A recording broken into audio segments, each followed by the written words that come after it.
Hi, I'm Mossy, and I watched The King and the Mockingbird, directed by Paul Grimault, and gave it 4 stars. The common archetypes of our fairy tales, the young lovers or the greedy solipsist monarchs, all serve to lessen the need for character development within a story.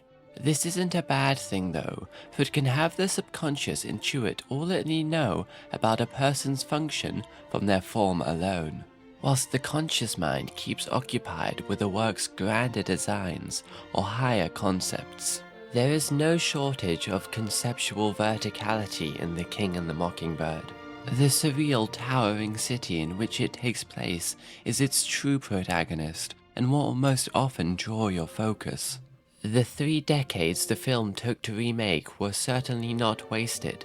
They left us with an incredible blend of Russian domes, Greek columns, French palaces, and bizarre connections between, which each invoke something halfway between Giorgio de Chirico and MC Escher. The plot, though perhaps slightly lean for the extended version's length, is perfectly serviceable because again, it is not the central focus.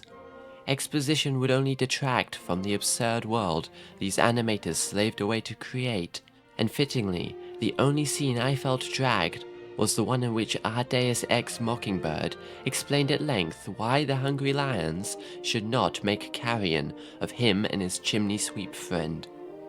With that said, I wasn't able to predict how this storybook eventually closed, where you might expect to see the fairy tale's main characters live happily ever after. The King and the Mockingbird chooses to end on a more somber note. Sometimes revolution takes time. Sometimes you'll even need 30 years to rebuild that which a heavy hand destroyed.